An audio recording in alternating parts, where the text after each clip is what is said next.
Hello friends, K Anasuya గారు. She is very senior patient and తను almost గత 10 ఏళ్ల నుంచి నేను చూస్తున్నాను. నా దగ్గర వైద్యం చేయించుకుంటున్నారు. వారు డయాబెటీస్ కూడా చాలా అద్భుతంగా మేనేజ్ చేసుకుంటూ మరి 84 సంవత్సరాలు వచ్చినా చాలా ఆరోగ్యంగా తన పని తను చేసుకుంటూ మరి ఎంతో మందికి డయాబెటీస్ ఉన్నటువంటి వాళ్ళకి ఇన్స్పైరింగ్ పర్సన్ అని చెప్పొచ్చు. మరి వీరు రెగ్యులర్ గా వీరి హస్బెండ్ తో పాటు వచ్చేవారు. చాలా సిస్టమేటిక్ గా ఒక లైఫ్ స్టైల్ ని లీడ్ చేయడం అనేది మరి వీరి ఆరోగ్యానికి సీక్రెట్ అని చెప్పి నేను నమ్ముతున్నాను. మరి ఆ విషయం వారి మాటలోనే విందాం. శ్రీ గారు, చెప్పండి, ఎట్లా మీ డయాబెటీస్ ని ఇంత బాగా కంట్రోల్లో పెట్టుకుని ఇలా ఆరోగ్యంగా ఉండడానికి కారణం? ఏం లేదు, ఎక్కువ తక్కువ స్వీట్లు తినే పని లేదు. నెయ్యి తిన్నాం, మేగడ అన్ని పక్కకు పెడతా. మామూలు టీ తాగుతా పొద్దున్నే.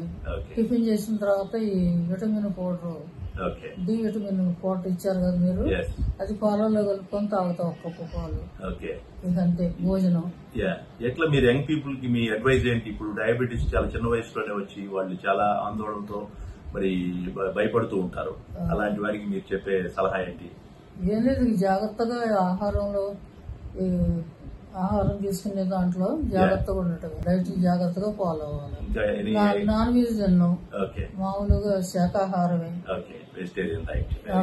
ఎక్సర్సైజ్ గానీ ఇంకేమే ఎక్సర్సైజ్ చేస్తారు. కాలు మోకాలు ఆపరేషన్ అయింది కదా, దానికి 2 కాళ్ళు చేస్తుంటారు, వాకింగ్ చేస్తారు.